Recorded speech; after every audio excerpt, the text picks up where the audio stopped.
Hello बच्चों, आप सभी का स्वागत है इंस्पायर एग्जाम यूट्यूब चैनल पे। आज का जनरल साइंस क्लास 10 का क्लास के अंदर हम लोग डिस्कस करेंगे केमिकल इक्वेशन के बारे में। एक्टिविटी 1.1 में हम लोग डिस्कस किए थे when magnesium rebound is bond in oxygen it get converted into magnesium oxide. जब भी मैग्नीशियम रिबॉन्ड को बांध करते हैं वो कन्वर्ट हो जाता है मैग्नीशियम ऑक्साइड के अंदर। This description of the chemical reaction in a sentence form A quite long. यदि इसको सेंटेंस का फॉर्म में लिखेंगे तो बहुत लंबा हो जाएगा। It can be written in the shorter form, इसको हम लोग छोटा फॉर्म में भी लिख सकते हैं। The simplest way to do this is to write in the form of word equation. सबसे सिंपलेस्ट तरीका है कि इसको हम लोग वर्ड इक्वेशन में लिखें। The word equation for the above reaction, ऊपर का जो रिएक्शन था मैग्नीशियम रिबन वाला, उसको वर्ड इक्वेशन में हम लोग इस प्रकार लिख सकते हैं। Magnesium plus oxygen equal to magnesium oxide.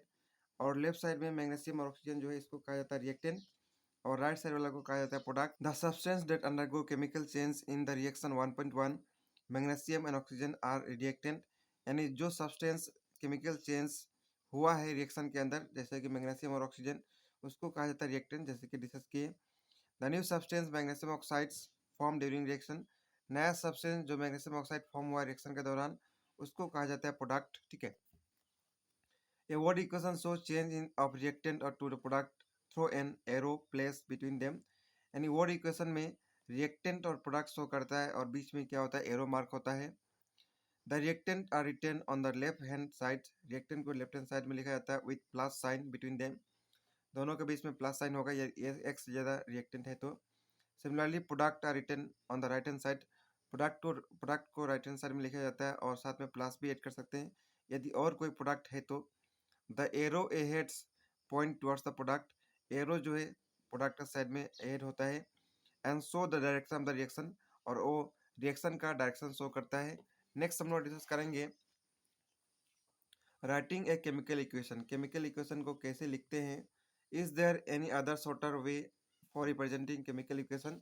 अभी हम लोग डिस्कस किए वर्ड इक्वेशन के बारे में, क्या इससे भी छोटा तरीका हो सकता है।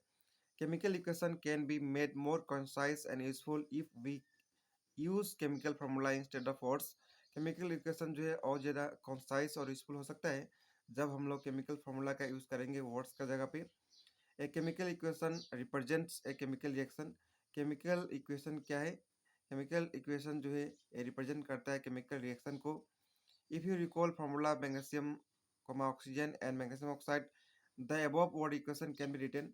यानी उस समय का जो वर्ड इक्वेशन था हम लोग डिस्कस के जो किए थे ये वाला, इसको हम लोग फार्मूला का फॉर्म में, केमिकल फार्मूला का फॉर्म में और भी छोटा लिख सकते हैं, जैसे कि मैग्नीशियम को Mg लिखेंगे, ऑक्सीजन को O2 और मैग्नीशियम ऑक्साइड को MgO।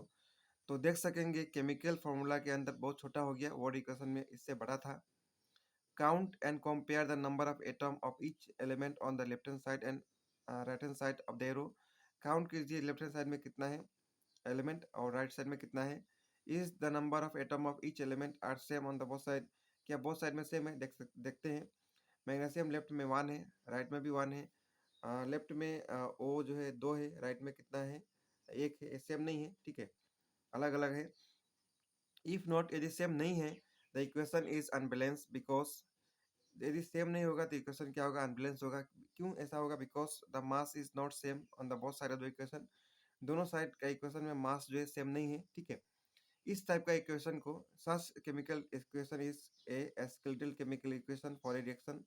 इस टाइप का इक्वेशन को कहा जाता है स्केलेटल केमिकल इक्वेशन। यानी अनबैलेंस इक्वेशन जो होता है, लेफ्ट साइड रिएक्टेंट साइड और प्रोडक्ट साइड्स का जो बैलेंस नहीं होता है एलिमेंट, उस टाइप का रिएक्शन को कहा जाता है स्केलेटल केमिकल इक्वेशन। कभी भी एग्जाम में पूछ सकता है। Equation 1.2 is a skeletal chemical equation for burning magnesium in air. यानी इक्वेशन 1.2 जो था ये एग्जांपल था किसका, स्केलेटल केमिकल इक्वेशन का। इसका स्टैंडर्ड डिफिनेशन इस प्रकार भी लिखा जा सकता है शॉर्ट में, unbalance chemical equation is known as skeletal chemical equation, short में लिखेंगे तो। या फिर those chemical equation in which number of element on the reactant side is not equal to number of element on the product sides, this type of chemical equation is known as skeletal chemical equation। Example O वाला दे दिए, Mg plus O2 equal to MgO। ठीक है, next हम लोग discuss करेंगे इसके बाद balance chemical equation. Next topic होगा आज का balance chemical equation. Balanced chemical equation बहुत इंपॉर्टेंट टॉपिक है, आप सभी को याद रखना है। Recall the law of conservation of mass. Law of conservation of mass हम लोग क्लास 9 में पढ़े थे, उसको रिकॉल करना है यहाँ पे। वो क्या बोलता है, मास कैन नाइदर क्रिएट, मास को हम लोग क्रिएट नहीं कर सकते, ना ही उसको डिस्ट्रॉय कर सकते हैं किसी भी केमिकल रिएक्शन के अंदर। That is the total mass of the element present in the product of the chemical reaction has to be equal to the total number of element present in the reactant.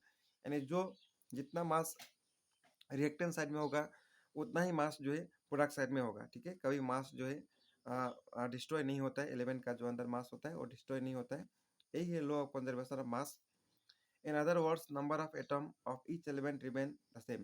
दूसरा भाषा में बोल सकते हैं कि जो नंबर ऑफ एटम है element का वो हमेशा क्या होता है, सेम होता है, before and after a chemical reaction, यानी केमिकल रिएक्शन से पहले या फिर केमिकल रिएक्शन का बाद से। ठीक है, Hence, we can need to balance एक skeletal chemical equation। इसीलिए हम लोग को क्या करना होता है, किसी भी skeletal chemical equation को क्या करना होता है, बैलेंस करना होता है।